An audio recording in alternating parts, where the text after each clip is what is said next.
자, 속지 말아야 할 것.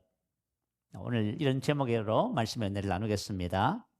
흔히 세상을 살면서 이런 말들을 많이 들어보셨지요. 믿을 사람 아무도 없다. 이런 말들 들어보지요. 사람만 믿을 사람이 없는 것이 아니라 모든 것에 우리는 신뢰를 많이 잃은 시대 속에서 사는 것 같아요. 세상은 어떻게 보면 근본적으로 옳은 이치가 없습니다. 항상 사람은 스스로 생각한 것에 속아서 살다가 인생을 마감한다고도 볼 수 있습니다. 왜냐하면은 첫사람 아담과 하와가 사단의 미혹을 받아 뱀의 미혹을 받아 선악과를 따먹었습니다. 그리고 나서 이 세상에 거짓의 아비인 마귀가 세상에 임금이 되었다고 기록을 하고요. 사람은 근본적으로 이 세상에 태어나면서 마귀의 본성인 거짓을 가지고 태어납니다. 참 너무 희한하지요? 자, 그래서 로마서 3장 4절은 이렇게 기록해요. 사람은 다 거짓되되 오직 하나님은 참되시도다. 사람은 다 뭐 하다고요? 거짓되다. 이를 모르지요. 정주영 씨가 사업을 하면서요. 사람들에게 속은 사기당한 이야기를 쭉 하더라고. 기가 막히더라고. 전부 다 좋은 모습으로 그죠? 다가와서 결국은 뭐 해요? 뭐 사업을 하면서 돈을 빼먹고요. 사기를 치고 그렇게 하는 것을 봤다고 해요. 그래서 성경은 근본적으로 우리 인생이 무언가에 쏟고 있다고 말씀해 주고 있습니다. 자, 오직 하나님만이 참되십니다. 그분의 말씀만이 참됩니다. 그래서 오늘 저와 여러분이 쏟지 말아야 할 것, 이거 참 중요한 부분이에요. 인생의 삶을 살다가 사기를 당한다든지 쏟고 나면 얼마나 후회가 됩니까? 자, 오늘 본문 16절에 보면 내 사랑하는 형제들아 쏟지 말라 이렇게 말합니다. 쏟지 이 말은 길을 잃다, 잘못된 길로 이끌리다, 방황하다. 우리가 인생에 방황하는 이유는 쏟아서 그렇습니다. 오늘 쏟지 않는 은혜가 있게 될 줄로 믿습니다. 이 시간 쏟지 말라는 주님의 음성을 들으면서 어떤 것에 쏟지 말아야 되는지를 함께 살펴보면서 은혜의 말씀을 나누겠습니다. 자, 첫 번째는 보는 것에 쏟지 말아야 합니다. 오감에 쏟지 말아야 한다 그 말이에요. 자, 사람은 오감을 가지고 살잖아요. 그죠? 시각, 청각, 후각, 미각, 촉각. 그것을 통해서 세상을 접하고 세상에 있는 정보를 취해서 살아갑니다. 특히 사람의 이 감각 수용의 80%는요, 시각 보는 것에 의존한다고 합니다. 다른 모든 감각은 20% 정도밖에 영향을 미치지 않는데요. 그래서 이 시각은 사람에게 가장 큰 영향을 주게 됩니다. 자, 보는 것에 쏟은 예가 성경에 기록되어 있어요. 자, 어떻게 쏟았냐 하면 여러분 잘 들어보세요. 우리 인생이 쏟지 않기 위해서는 오늘 하나님의 말씀을 경청하시고 잘 들으셔야 됩니다. 여호수아서 9장에 보면은 가나안 족속인 기브온 주민들이 여호수아를 속였습니다. 하나님의 명령은 가나안 족속을 진멸하라는 겁니다. 왜냐하면은 가나안 족속을 진멸하고 그것을 하나님께서 이스라엘 백성들에게 기업으로 주신 거예요. 그런데 만약에 이스라엘 백성들이 가나안 민족들을 쫓아내지 않으면 기업을 얻지 못합니다. 저와 여러분 그리스도 안에서 우리 안에 계신 그리스도가 바로 우리 하나님께서 주신 기업이지요. 근데 여러분 우리가 왜 기업을 누리지 못하냐면 쏟아서 그래요. 오늘 어떻게 쏟는지 한번 살펴보겠습니다. 자, 하나님의 명령은 화친을 하지 말라는 거예요. 반드시 가나안 족속을 진멸하라 이렇게 말씀을 하셨어요. 자, 기브온 주민들이 여호수아가 여리고성 아이성에서 한 일을 들었습니다. 왜 주변에 있으니까요. 그래서 그들이 무슨 생각을 했어요? 우리가 살기 위해서는 이스라엘과 화친을 맺어야 되겠다. 그래서 깨를 냈습니다. 사신을 보낸 거예요. 사신을 보내면서 어떤 모양을 꾸미냐면 이렇게 꾸며요. 헤어진 진대, 전대라 하죠. 자루, 헤어진 자루, 헤어지고 찢어 기운 가죽 포도주 부대를 나귀에 싣습니다. 그리고 사신들의 발에는요, 낡아서 기운 신을 신고요, 낡은 옷을 입습니다. 그리고 마르고 곰팡이 난 떡을 준비하고요, 이스라엘이 주둔하는 길갈에 사신들이 들어갑니다. 가서 이렇게 말해요. 뭐라고 말하냐면, 그죠? 우리는 먼 곳에서 왔습니다. 우리와 화친을 맺으십시다 하면서 거짓말을 합니다. 자, 잘 들어보세요. 우리는 먼 나라에서 왔는데 이제 우리와 화친을 맺으십시다. 이스라엘 사람들이 말해요. 당신들을 보니까 이 근방에 사는 사람 같은데 우리가 어떻게 화친 조약을 맺을 수 있습니까? 그들이 여호수아에게 이렇게 말해요. 우리는 당신의 종들입니다.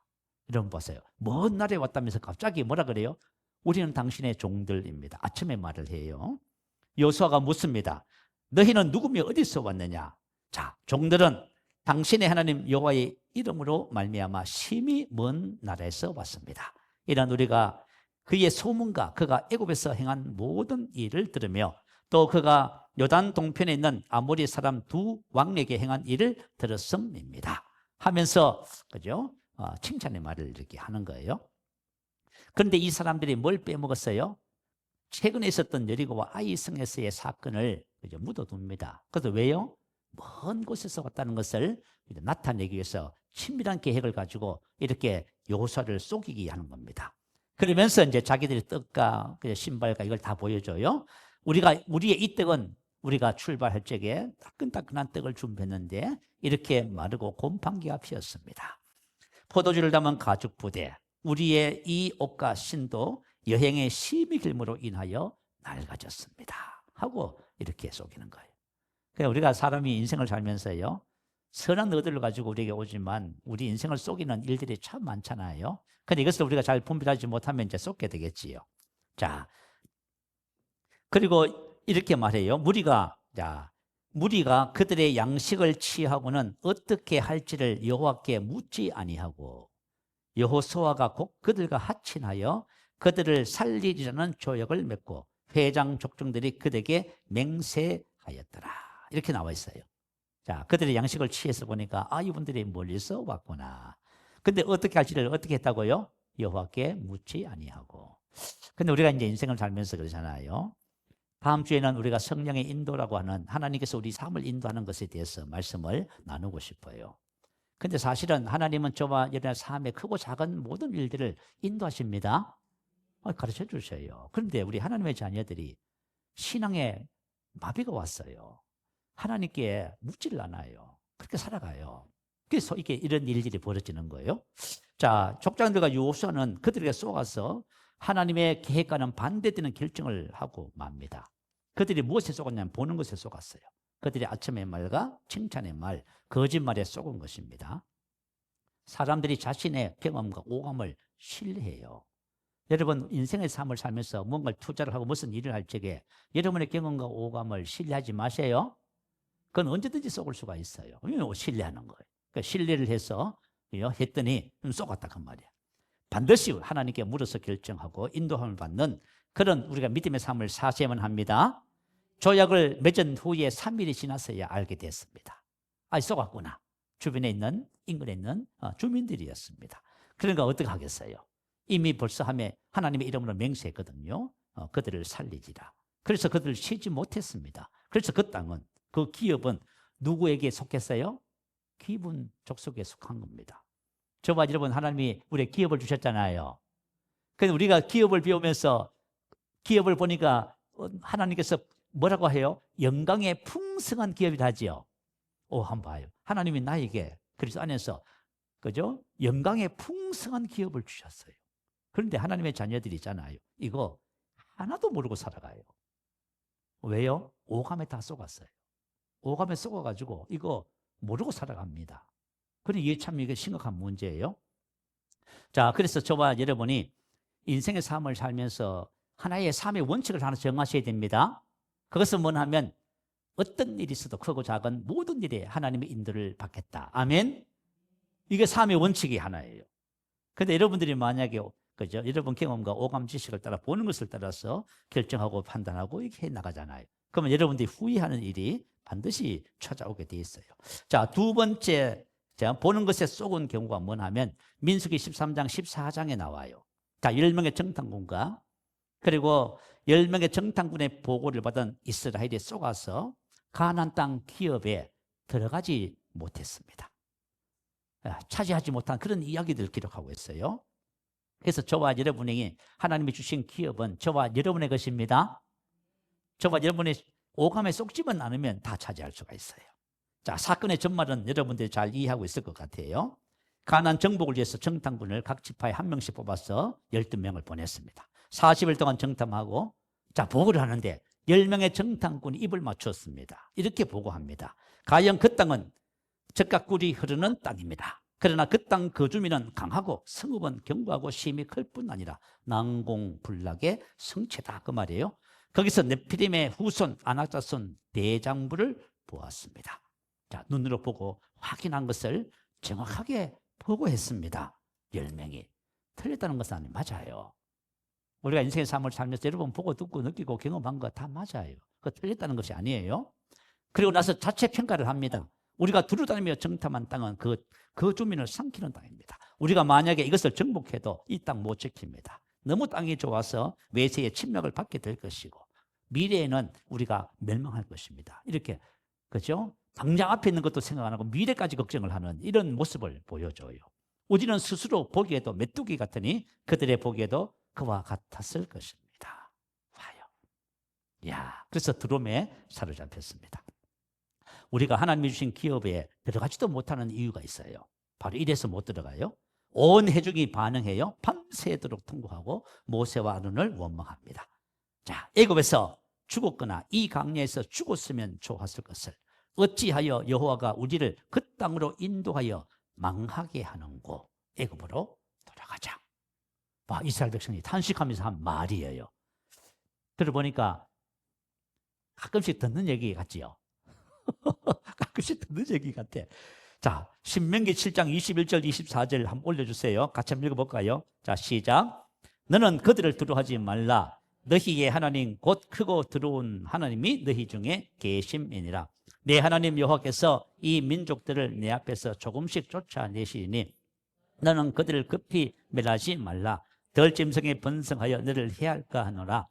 내 하나님 여호와께서 그들을 내게 넘기시고 그들을 크게 혼란하게 하여 마침내 진멸하시고 그들의 왕들을 내 손에 넘기시리니 너는 그들의 이름을 천하에서 제하여 버리라. 너를 당할 자가 없이 너가 마침내 그들을 진멸. 자, 봐요. 하나님께서 뭐라고 하셨어요? 하나님께서 이렇게 말씀했는데 이스라엘 백성은 어떻게 말해요? 전혀 다르게 말하잖아요. 여러분, 우리가 인생을 살잖아요. 여러분, 우리가 말을 들어보잖아요. 그러면은 하나님의 백성들이 하나님의 말씀하고는 전혀 다른 이야기를 하고 살아가요.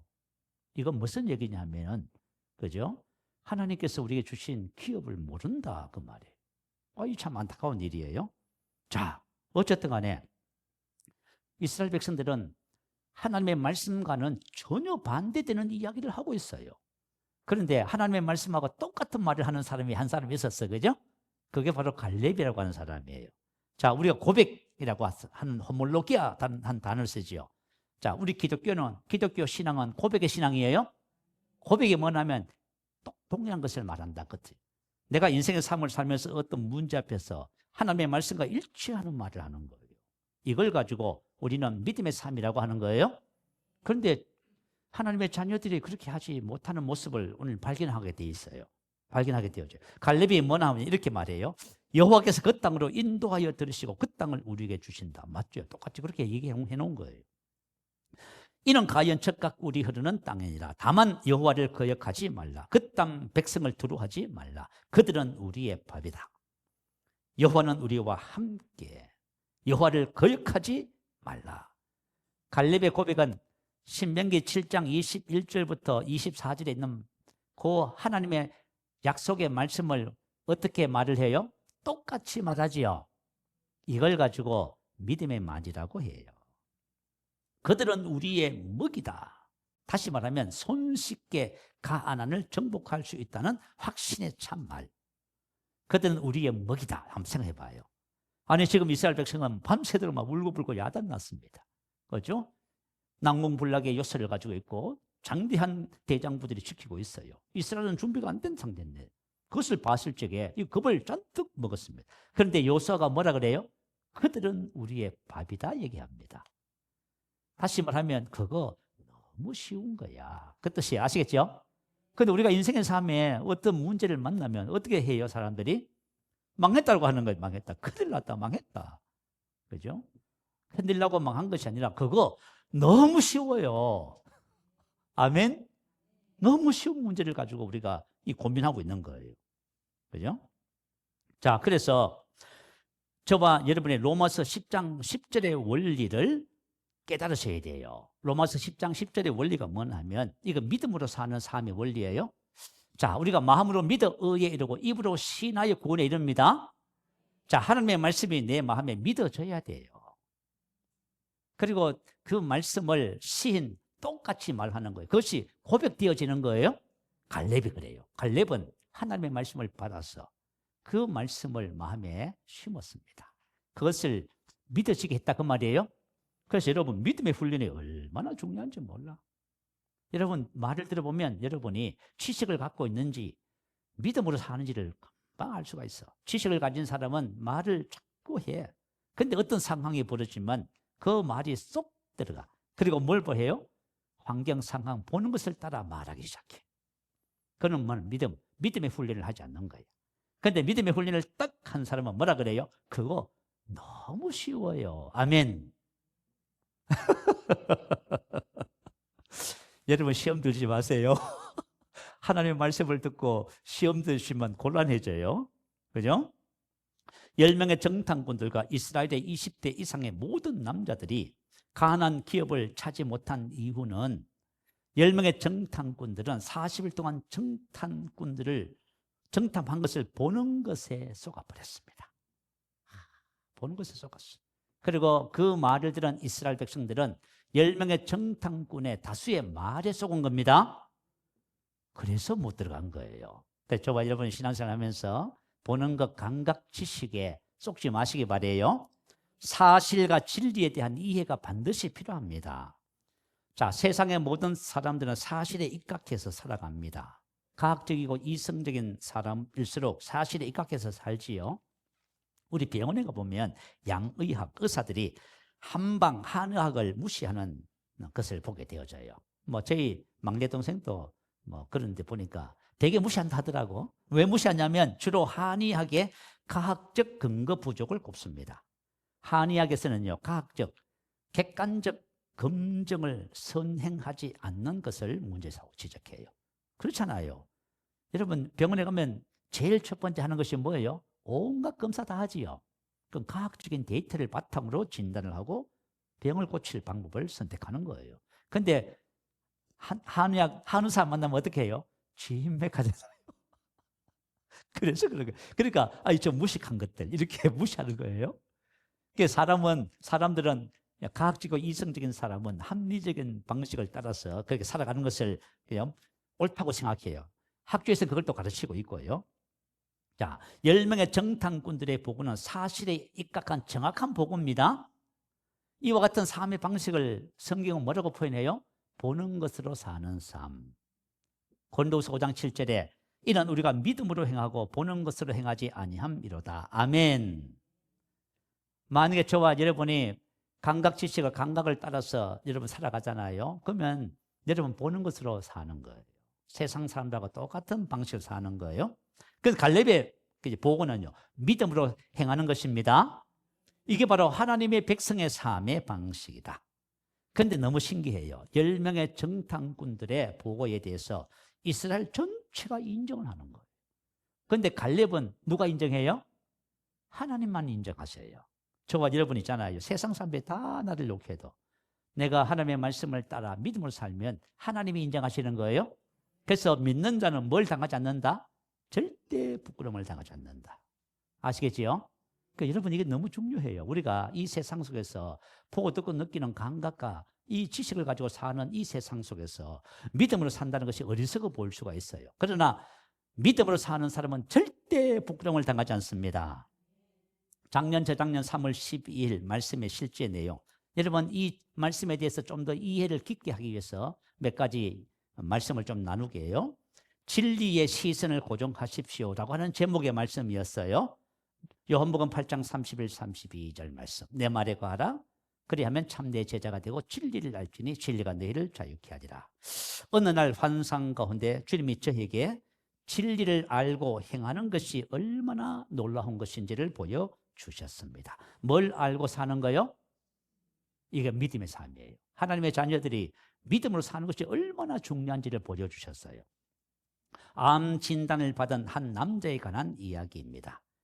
그는 앞으로 살 날이 얼마 남지 않았다는 얘기를 들었습니다. 그러나 주님께서 환상 가운데 그 남자를 보여주시며 저에게 말씀하셨습니다. 그를 보라. 그는 암 진단을 받았다. 따라서 그는 자신이 얼마 암이 걸렸다고 생각하지만 실제로 암은 존재하지 않는다. 여러분 몸이 바빠서 병원에 갔더니 암이랍니다. 얼마 살지 못한다고 해요. 그럼 당연히 내가 무슨 생각을 해요? 내가 암 걸렸구나. 얼마 살지 못한다. 맞지요? 근데 하나님은 뭐라고 하세요? 암은 실제로 존재하지 않는다고 하셨어요. 이게 뭔 얘기지 이게 도대체? 여러분 사실은 암이에요. 그죠? 근데 하나님은 진리를 말씀하시는 거예요. 그죠? 하나님은 진리를 말씀을 하시는 거예요. 하나님은 늘 진리를 말씀하세요. 사실을 말하지 않아요. 저와 여러분은 기도할 적에 뭘 해요? 사실을 고백하지요. 그럼 하나님은 뭘 하는지 아세요? 그죠? 하나님 병 걸렸어요. 고쳐주세요. 너 고침받았다. 이게 차이야, 차이. 이게 문제야, 이게. 하나님은 믿음의 하나님이시고 저와 여러분은 사실을 가지고 사는 거야. 그러니 이게 간격이 너무 커요. 그리고 나서 그 남자를 보았더니 그의 몸에 암이 존재하지 않았습니다. 당신이 사실만을 보았을 때는 암이 있었지만 사실을 진리로 덮으면 사실들이 바뀌며 진리와 일치하게 된다는 것입니다. 이것이 바로 하나님과 동행하는 방법입니다. 아멘. 이게 바로 하나님의 자녀의 삶이에요. 저와 여러분이 교회에 와서 뭘 배우시냐면은 하나님 자녀의 삶을 배우셔야 돼요. 아멘. 다른 거 여러분 뭘 열심히 하려고 하지 말고 하나님 자녀의 삶이 뭔지를 배워서 그렇게 살아가는 것이 저와 여러분 이 땅에서 하나님이 나를 보내신 이유입니다. 이걸 배우셔야 됩니다. 자, 이것이 바로 하나님과 동행하는 삶, 믿음의 삶이에요. 삶에 나타나는 사실과 상황은 진리 곧 하나님의 말씀으로 덮어버리는 것입니다. 사실을 바라보지 마십시오. 당신의 시선을 진리에 고정하십시오. 그럴 때 저와 여러분은 그죠? 증상, 상황, 문제 이것에 썩지 않게 됩니다. 내가 많이 아프다고 생각해봐요. 나의 시선이 그 아픈 곳에 가 있지. 그러니까 온갖 방법을 동원해서 그죠? 문제를 해결하려고 가는 거예요. 그런데 우리는 나의 시선을 어디다 둬야 돼요? 하나님 말씀에 둬야 됩니다. 진리에 두면은 진리가 나를 자유케 해요. 이게 그러니까 어려워요, 쉬워요? 쉽지요. 여러분 쉽다고 해야 돼요. 참 내 인생의 삶이 왜 이렇게 어려울까? 아니, 쉬워요. 우리 목회자 모임이 있었어요. 한 여자 목사님께서 이제 이런 얘기를 했어요. 그 어머니께서 평신 그냥 집사님이신데 믿음이 참 좋으셨답니다. 그래가지고 이분은 그죠? 사람들 기도해주고 하면 병이 나고요. 그래서 이 목사님은 어릴 때부터 엄마가 늘 기도해줘서 늘 하나님은 치료하시는 하나님, 여기에 대한 믿음을 가지고 사셨대요. 그리고 이 엄마가 늘 뭐라고 고백했냐면, 그죠? 나는 새로운 사람입니다. 그리고 주님께서 채찍에 맞음으로 나는 나음을 입었습니다. 좋은 고백을 하시더래요. 근데 목사님이 어느 날 다리가 아프기 시작하더니 되게 아팠답니다. 그래서 하나님께 기도를 했더니 하나님이 뭐라고 하시냐면 너는 치료받았다 이렇게 말씀하시대요. 그래가지고 이게 뭔 소리지? 몰랐다. 너는 치료받았다. 또 다시 또 기도하는 거 하나님 고쳐주세요. 너는 치료받았다. 너는 그죠? 하나님 고쳐주세요. 그걸 몇 년 동안 해? 3년 동안 했대. 3년 동안 했대. 어느 날 어머님이 그러시더래. 얘야, 그 치료에 대한 믿음을 보여라. 그래가지고 이분이 그죠? 하나님께 그 치료를 목적으로 한 감사 헌금을 드렸더니 그 다음날 다리에 있는 질병의 영이 떠나가면서 치료가 되더래요. 이거는 뭐라고 얘기하시냐면 목사님께서 이것은 저희의 개인적인 체험입니다. 이렇게 말을 하더라고요. 맞아요. 그래서 제가 저희 간증을 믿음의 원리가 뭔지를 간증을 해드렸어요. 자, 여러분 잘 들어봐요. 저와 여러분이 믿음으로 살기 위해서는 믿음의 원리를 알아야 돼요. 그리고 믿음을 훈련하셔서 믿음을 가지셔야 돼요. 그래서 제가 뭐라고 했냐면 제가 이 복음을 알고 나서 늘 했던 고백이 있어요. 로마서 8장 1절 2절 말씀.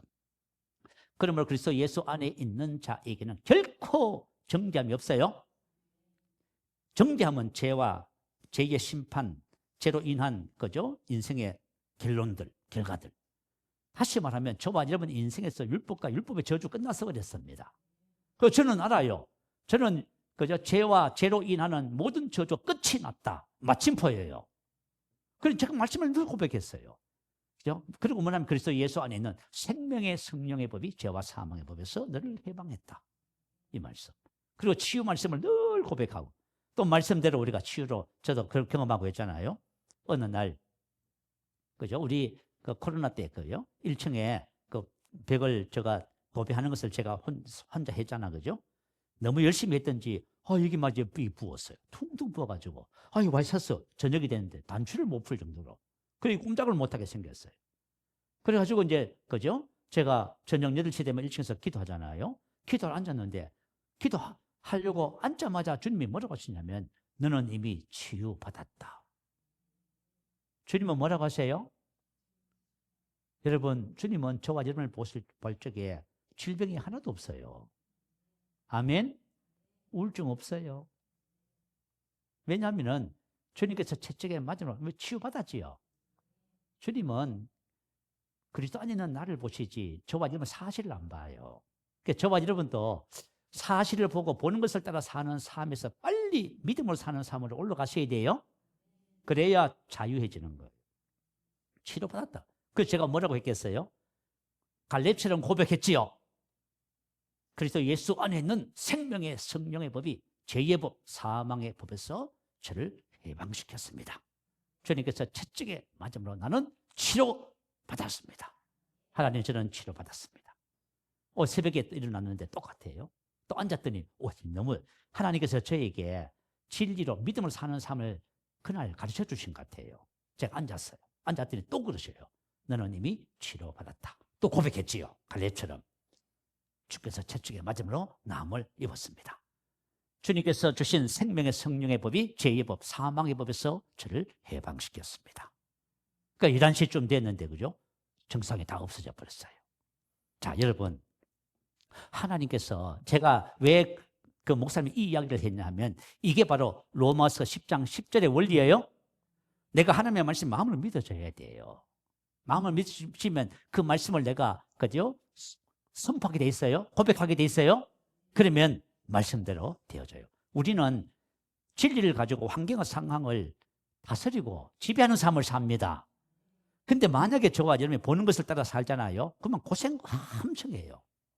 왜냐하면 보는 것을 따라 살면은 환경과 상황이 나를 지배해버려요. 무슨 말인지 알겠지요? 그러니까 내가 진리를 가지고 있으면 환경과 상황을 내가 다스려요. 봐요. 하나님이 우리에게 주신 삶하고 우리가 세상 사람들이 살아가는 삶의 방식하고 완전 다르지요. 갈렙이 그죠? 그들은 우리의 밥이다. 그죠? 여호와께서 우리와 함께 했더니 욕을 엄청 먹었습니다. 돌을 들어가지고 다 죽이겠다 한 거예요. 그때 하나님이 안 나타났으면 갈렙 죽었습니다. 야, 이런 봐요. 어쨌든 간에 저와 여러분이 신앙생활 할 적에 믿음의 훈련 하셔요. 여러분 하나님의 말씀을 여러분 것으로 만드셔야 돼요. 만드시면 여러분이 왕같은 제사장의 삶을 사는 거예요. 안 그러면 전부 지배받아요. 사람의 지배, 환경, 상황에 전부 지배받아서 고생을 엄청 하게 돼 있어. 자, 두 번째, 마귀의 미혹에 속지 말아야 합니다. 오늘 본문 말씀입니다. 자, 16절 한번 볼까요? 같이 한번 읽어봅니다. 시작. 내 사랑하는 형제들아 속지 말라. 자, 뭐 하라고 해요? 속지 말라고 하지요. 속지 말라, 이 말은 심각한 말로 건면할 때 사용된 어법이라고 합니다. 자, 지금 야고보가 심각한 말로 건면하는 거예요. 속지 말라. 왜냐하면 속으면 여러분 엄청 손해보잖아요. 매는 금지를 암시하는 그죠? 완곡어법입니다. 매, 속지 말라. 자, 지금 그러면 하나님의 자녀들이 무엇에 속고 있냐 그 말이에요. 자, 한번 봐요. 13절, 15절 볼까요? 사람이 시험을 받을 때에 내가 하나님께 시험을 받는다 하지 말지니 하나님은 악에게 시험을 받지도 아니하시고 친히 아무도 시험하지 아니하시느니라. 자, 이걸 속지 말라 그 말이에요. 이거 속지 말라. 하나님은 어떤 분이세요? 하나님은 절대로 저와 여러분을 그죠? 유혹하고 시험하고 나쁘고 병 그런 거 절대 안 하십니다. 두 번째, 오직 각 사람이 시험을 받는 것은 자기 욕심에 끌려 미혹 때문에 욕심이 잉태한 즉 죄를 낳고 죄가 장성한 즉 사망을 낳느니라. 내 사랑하는 형제들아 속지 말라. 자, 사망의 원인에 대해서 한번 살펴보십시다. 그러니까 우리가 인생의 삶을 살면서요, 세상 삶에 다 알아. 인생은 고해라는 것. 참 신기하지요. 세상은 고해고요. 사망은 무슨 뜻이냐면 인생의 모든 고통과 괴로움, 슬픔, 그리고 혼란과 모든 악한 일들이 바로 사망이라고 하는 것입니다. 사망은 우리 삶에 나오는 모든 고통을 말해요. 자, 그러면 사망의 원인이 뭘까요? 여기 속지 말아야 돼요. 사망의 원인은, 자, 우리 말씀 한번 보십시다. 죄가 장성한 즉 사망을 낳습니다. 뭐가 장성하면 사망을 낳아요? 죄가 장성하면, 장성한 즉 행하다, 이행하다. 죄를 행하는 것이에요. 내가 만약에 죄를 가볍게 여기고 죄를 행하잖아요. 그러면 사망을 뭐 해요? 생산하게 돼요. 나의 인생의 삶에 사망이 계속 떠나지 않고 있다. 그럼 살펴봐야 돼. 무슨 말인지 알겠지요? 여기 절대 속아서는 안 돼요. 하나님은 우리에게 절대로 슬픔과 고통과 괴로움과 질병 주지 않습니다. 이건 뭐냐면 죄가 장성한 즉 사망을 낳는 거예요. 이게 속지 말라는 거예요. 그죠? 자, 그러면 죄의 근원이 뭐냐면 14절에 있어요. 오직 각 사람이 시험을 받는 것은, 자, 시험하는 자. 여러분, 시험하는 자가 누군지 아시지요? 사단 마귀라고 하지요. 요한일서 3장 8절에 보면 죄를 짓는 자는 마귀에게 속하나니 마귀는 처음부터 범죄함이라. 자, 마귀가 무슨 일을 했냐면 처음부터 범죄함이라, 이 말은 마귀가 첫사람 아담과 하와를 미혹했지요. 그 선악과를 따먹게 해서 죄를 범하게 했습니다. 그 결과가 뭐였어요? 사망.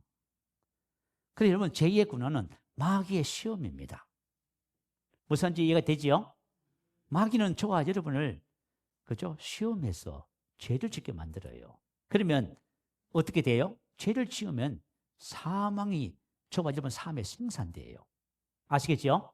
사망을 탁, 그죠? 임신했다가 죄를 잉태했다가 사망을 탁 낳아버려요. 아주 신기해. 성경은 이렇게 표현을 하고 있어요. 자, 그래서 우리 한번 보십시다. 자, 그래서 죄의 결과는 사망인데요. 마귀는 누구에게든지 죄를 짓게만 할 수 있다면 그는 사망의 열매를 생산하게 돼 있어요. 자, 우리 한번 다시 14절 보십시다. 오직 각 사람이 시험을 받는 것은 자기 욕심에 끌려 미혹됩니다. 자, 왜 우리가 시험을 받냐면 자기 욕심에 끌리는 거예요. 자기 스스로의 욕심, 자기 안에 있는 욕심이야. 내 안에 욕심 에피데미야. 갈라디아서 5장 19절부터 21절에 보면, 그죠? 육체 이런 현자니 하면서 성적인 죄 3가지, 종교적인 죄 2가지, 관계 불화의 죄, 그리고 술잔과 방탕함이지요. 이걸 가지고 그 육체의 일죄라고 해요. 자기 욕심. 자, 다시 말하면 저와 여러분의 마음 안에 미움 있고 시기 질투, 원망 불평, 이게 있어요. 이걸 가지고 있으면은 어떻게 돼요? 혹시 여러분 마음속에 나는 목사님, 저는 국률과 자비와 선함과 인자와 겸손과 온유와 이거밖에 없습니다. 그래, 당연히 그렇게 돼야 돼요. 그런데 어떤 환경과 상황을 만나서 그랬더니 이게 뭔가 올라오네. 이게 있는 거야. 있어서 올라오는 거예요? 없으면 올라와야 안 올라와요? 그럼요. 여러분 낙심하잖아요. 여러분 마음에 낙심이 있어서 올라오는 거예요. 원망 불평이 있어서 오는 거예요. 그죠? 근데 여기 있단 말이에요. 여기 있으면 어떻게 돼요? 마귀가 밥이에요. 마귀가 그렇게 하도록 자꾸 미혹해. 환경과 상황을 조성해줘. 그러면 짜증내고 원망하고 불평하고. 그죠? 자, 이 자기 욕심은 우리의 혼과 성격과 기질과 그 속에 습득되어 있는 옛사람이에요. 요게 딱 남아있네. 이게 있어가지고, 그죠? 마귀가 나를 알아. 마귀는 귀신같이 알아서 어떻게 하면 내가 짜증내는지 다 알아. 그러면 남편을 통해서, 자녀를 통해서, 환경을 통해서 날 짜증하게 만드네. 그럼 어떻게 돼요? 이제 사망을 낳기 시작하는 거예요, 이게. 그래서 여러분, 한 가지 예를 들면 가룟 유다가, 마귀가 가룟 유다에게 어떤 일을 했냐 하면은 가룟 유다에게 예수를 팔리는 생각을 넣었대요. 마귀가 하는 일입니다. 예수를 팔리는 생각을 넣었어요. 자, 근데 유다는 이 생각을 받아서 이걸, 한 생각해 보세요. 예수님을 팔리는 생각이 들었으면 우리 같으면은 그걸 떨쳐버리겠지요. 아니야 라고 하겠지요. 근데 가룟 유다는 이것을 받아들여 가지고 묵상하기 시작했어요. 여러분 한번 왜 묵상을 했을까요? 가룟 유다 속에, 그죠? 자기 욕심이 있는 거예요. 자, 그래서 요한복음 12장 6절에 보면 그는 도적이라 돈깨를 맞고 거기에 넣는 것을 훔쳐갑니다. 봐요. 욕심이 없었다면은 떨쳐버렸을 거예요. 그죠?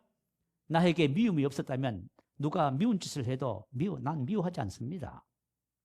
그런데 미운 짓을 하니까 미움이 막 나오는 거야. 있어서 나오는 거예요. 그래서 마귀는 알아요. 자, 그래서 어떤 상태냐면 야고보서 1장 14절, 15절 요 상태가 딱 되는 거예요. 요 상태가 딱 되면서 다음 단계로 넘어가요. 누가복음 22장 3절에 보면 유다에게 사단이 들어가니 이에 유다가 돈을 받고 예수를 무리가 없을 때에 넘겨줄 기회를 찾더라. 그래서 죄가 장성한 자 사망을 낳는 일이 가룟 유다의 삶에 나타나게 된 것입니다. 그러니까 여러분 이렇게 생각하셔야 돼요. 죄의 비극이 무엇이냐? 죄의 비극은 로마서 8장 2절에 죄와 사망의 법, 죄와 카이라고 하는 대등접소사예요. 이게 무슨 뜻이냐? 대등하게 발생한다 그 뜻이에요. 둘 중에서 어느 하나가 다른 하나와 대등하게 발생하는 것을 가리키는 반복법. 다시 말하면 죄가 있으면 반드시 대등하게 뭐가 발생해요? 사망이 발생해요. 그 죄를 끊어버리면 사망이 끊어버려요. 죄를 안 버리면 사망이 항상 역사해요. 그러세요. 사망이 있는 곳에 죄가 있고 죄가 있는 곳에 사망이 있어요. 자, 에베소서 4장 26, 27절 한번 올려주세요. 우리 같이 말씀 함께 있습니다. 시작. 분을 해도 죄를 짓지 말며 해가 지도록 분을 품지 말고 마귀에게 틈을 주지 말라. 자, 우리 분 낼 수 있잖아요. 그죠? 옆에 있는 사람이 나를 자꾸 화내게 만드네. 분을 냈어. 해가 지도록 분을 품는 가룟 유다처럼, 그죠? 예수를 팔리는 생각을 넣었더니 묵상하는 거야. 그럼 어떻게 돼요? 마귀가 들어오는 문을 열어놓는 거예요. 마귀는 저와 여러분에게 절대 역사 못해요. 근데 한 가지 방법이 있어. 저와 여러분 미혹해서 죄를 짓게만 하면은 저와 여러분 삶 속에 들어와서 도둑질하고 죽이고 멸망시키는 일을 할 수 있습니다. 그러니까 여러분 이걸 쉽게요. 자, 제가 안타까운 이야기를 하나 들려드릴게요. 얼마 전에 우리 이제 모 권사님들께서 저희 교회를 방문했어요. 그런데 한 권사님이 질문 중에 그죠? 이런 이야기를 들려줬습니다. 평택의 모 교회에 목사님께서 개인적으로 급한 일이 있어서 어떤 성도님이 1,000만 원 헌금을 했대요. 근데 그 1,000만 원 헌금을 목사님이, 그죠? 그걸 아마 재정에 들어놓지 않고 개인적으로 썼던 모양이에요. 근데 뭐 이것이 이제 성도들 다 알게 되잖아요. 알게 되니까 뭐 이제 성도들 뭐 수군수군 하겠지요. 그렇지만 뭐 수군수군 하지만 거기에 대해서 누가 나와서 뭐 특별히 말하는 사람은 없어요. 그런데 한 성도님이 정리를 구원한다고 하면서 목사님을 찾아가서 따졌대요. 그러고 나서 목사님에게 어떤 행동을 했다고 합니다. 자, 뭐 거기까지는 좋았어요. 그런데 그 다음부터 어떤 일이 벌어졌냐 하면은 그 성도님 가정의 자녀들에게 문제가 생겼어요. 그리고 재정이 완전 파탄이 나버렸어요. 자, 그랬더니 소문이 났어. 무슨 소문이 났냐면 하나님이 치셨다. 그죠? 하나님이 치셨다. 주의 종을 건드리지 마라. 이 뭔 얘기야? 그래가지고 물었어요. 목사님 이거 맞습니까? 하고 물었어. 그래서 제가 얘기했지요. 맞지 않습니다. 자, 13절. 사람이 시험을 받을 때에 내가 하나님께 시험을 받는다 하지 말지니 하나님은 악에게 시험을 받지도 아니하시고 친히 아무도 시험하지 아니하십니다. 하나님은 절대로 저봐 여러분. 내가 뭐 잘못했다 해가지고 여러분 저한테 그죠? 뭐 침을 뱉었다 해가지고 하나님 여러분 치지 않습니다. 그런다고 침 뱉지 마세요. 하나님 그런 분 아니세요. 17절 18절 한번 보세요. 온갖 좋은 은사와 온전한 선물이 다 위로부터 빛들의 아버지께로부터 내려오는데 그는 변함도 없으시고 회전하는 그림자도 없었습니다. 하나님은 뭘만 주셔요? 기록하네요. 온갖 좋은 은사와 온전한 선물만 주시는 분이에요. 그분은 회전하는 그림자도 없고 뭐도 없다고요. 변함도 없으세요. 저와 이러면 잘한다고 해가지고 뭐 더 많이 주고 못한다고 안 주고 그런 거 안 된단 말이에요. 그죠? 변함이 없으세요. 그리고 18절에 뭐랬어요? 그가 그 피조물 중에 우리로 한 천여명가 되게 하시려고 자기 뜻을 따라 진리의 말씀 우리를 낳으셨느니라. 그래서 하나님은 저와 주님의 아버지입니다. 아버지는 온갖 좋은 은사와 선물을 주시려고 우리를 자녀 삼아 주신 거예요. 아멘. 그런데 여러분 그런 일로 하나님이 나를 치실까요? 절대로 안 칩니다. 그리고 그 권사님들이 이제 이 복음을 배웠으니까 이제 얘기를 하는 거예요. 뭐라고 얘기하냐면 하나님이 치셨다는 것은 그것은 오해한 것이고 그 성도님이 그런 가정 속에서 분명히 어떤 죄를 범했을 것이다. 근데 그 죄가 폭로가 되어서 마귀를 불러들였고 그 가정 속에 이런 문제가 발생했었을 것이다. 아멘. 딱 성경적이야. 그러니까 저와 여러분이 아무리 선한 일을 해도 그 방법이 잘못되면 안 됩니다. 나 이 사람 만약에 잘못해가지고 내 사람 한다고 막 정죄하고 막 심판하고 막 분노하고 막 했다 그 말. 그러면 어떤 일이 벌어졌어요? 내가 뭘 했어요? 죄를 졌지요. 여러분 이거 죄를 가볍게 생각하면 안 돼요. 아시겠죠? 내가 무슨 일을 해도 방법도 그죠? 선해야 됩니다. 아멘. 그래 이런 결과를 가져오는 거예요. 자, 그래가지고 제가 한 가지 이야기를 해야 되는데 시간이 왜 이렇게 많이 빨리 가는지 모르겠네요. 자, 우리 죄를 이기는 길에 대해서 살펴보십시다. 그래야 저와 여러분 속지 않습니다.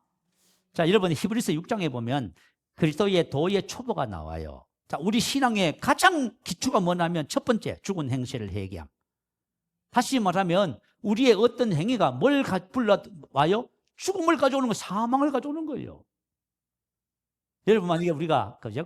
그냥 늘 하듯이 그냥 뭐 짜증내고 원망하고 그죠? 그냥 막 무리하게 행동하고 하는 이런 거 있잖아요. 이걸 아무렇지도 않게 생각해요. 그런데 이런 것들이 우리 인생의 삶에 뭘 가져와요? 죽음을 가져오는 행동이에요. 자, 그러면 죽은 행실을 어떻게 하면 회개하는 거예요? 버리는 거예요. 그래서 우리가 배우잖아. 옛사람을 뭐 한다? 벗어버리고. 아멘. 이건 진리를 삶에 적용하는 거예요. 자, 에베소서 4장 21절 24절 말씀 올려주세요. 한번 읽어보십시다. 자, 시작. 진리가 예수 안에 있는 것 같이 너희가 참으로 그에게서 듣고 또한 그 안에서 가르침을 받으실진데 너희는 유혹의 욕심을 따라 썩어져가는 구습을 따르는 옛사람을 벗어버리고 오직 너희 심령을 새롭게 하여 하나님을 따라 의와 진리의 거룩함으로 지으심을 받은 새 사람을 이기라. 자, 옛사람을 벗어. 자, 먼저 진리가 예수 안에 있는 것 같이 너희가 참으로 그에게서 듣고 또한 그 안에서 가르침을 받았다. 자, 예수 안에 있는 진리를 말하고 있습니다. 자, 예수 안에 있는 진리를 저와 여러분은 배우셔야 돼요. 예수 안에 있는 진리를 배우면은 옛사람을 벗고 심령에 새롭게 되어 새 사람을 입습니다. 점점 우리 내면의 인격이 주님을 닮아간다. 그러면 그 죄를 완전히 이겨버리는 거예요. 다시 사단에게 유혹받지 않습니다. 자, 그러면은 예수 안에는 진리의 첫 번째가 뭐냐면 너희는 유혹의 욕심을 따라 썩어져가는 구습을 따르는 옛사람을 벗어버리는 것이 첫 번째 진리입니다. 유혹의 욕심을 따라 썩어져가는 구습을 따르는 옛사람. 자, 새사람 옛사람 이렇게 해요. 새사람은 거듭난 사람을 새사람이라고 하고 거듭나기 이전에 저와 여러분의 성격, 태도, 그죠? 모든 것이 뭐예요? 옛사람입니다. 자, 여러분 옛사람과 새사람을 구분할 줄 알아야 됩니다. 새사람은 하나님을 따라 의와 진리의 거룩함으로 지으심을 받은 사람입니다. 그 새사람이에요. 옛사람은 저와 여러분 거듭나기 이전의 나예요. 여러분 이렇게 평생 살아왔던 여러분이지요. 그걸 가지고 옛사람이라고 합니다. 그런데 만약에 자, 이 옛사람을 안 벗어버리면 끊임없이 유혹을 받아요. 유혹을 받아서 뭐 해요? 구습을 따라가요. 다시 말하면 착지 사망을 가져오는 일들을 계속하면서 살게 된다 그 말이에요. 그런데 만약에 우리 예수 믿는 내가 옛사람을 안 먹고 살아가잖아요. 그러면 유혹을 계속 받아요. 오늘도 낙심되고 오늘도 짜증이 되고 오늘도 뭐 자꾸 사람 하는 말을 듣고 뭐 자꾸 말이죠. 뭐 이런 일이 자꾸 생기는 거예요. 이건 뭐냐면 여러분 그 옛사람이에요. 아시겠죠? 새사람은 유혹 안 받습니다. 새사람은 하나님과 같아요. 사랑의 성품을 가지고 있고요. 속사람은 그런 거예요. 그런데 이걸 우리가 잘 모르잖아. 우리가 이것을 배우지 못하면 예수 안에 있는 진리가 바로 그런 거예요. 자, 예수 안에 있는 진리를 통해서 우리는 옛사람을 벗어버립니다. 옛사람을 안 벗으면 계속 유혹을 받게 되고 썩어져가는 구습을 따라서 사망을 자꾸 생산하게 돼 있어요. 자, 그러면 옛사람 과거의 나, 새사람이 아닌 전부를 말해요. 벗어버리고, 이게 중요한 거예요. 벗어버리고는, 자, 문법적으로는, 그죠? 부정과거 중간태로 기록되어 있어요. 자, 부정과거란 것은 무슨 뜻이냐? 실현된 실제. 이미 예수님 안에 있는 저와 여러분은 옛사람을 다 뭐 했다? 벗었다. 그 말이에요. 저와 여러분 옛사람 다 벗었어요. 목사님 저 지금도 짜증내고 원망 불평하는데요. 그래도 예수 안에 있는 사람은 옛사람 다 벗었어요. 아멘. 자, 시간은 과거고 동작은 완료된 상태를 말해요. 그러면 옛사람을 목사님 언제 벗었어요? 예수 안에 있는 진리. 로마서 6장 6절에 보니까요, 저와 여러분의 옛사람이 예수와 함께 십자가에 못 박혔지요. 봐요. 저와 여러분 만약에 진리를 모르면 다 속아요. 낙심하기도 하고, 그죠? 그런 거 있잖아요. 뭐 좀 해보세요. 목사님 저 뭐 하는데요? 그거 옛사람이에요. 다 속아. 나는 뭘 사람 앞에 서면은, 그죠? 가슴이 좀 하고 말을 못해요. 그거 옛사람이잖아요. 그죠? 맞지요? 원망 불평하는 사람과 옛사람이에요. 전부 다.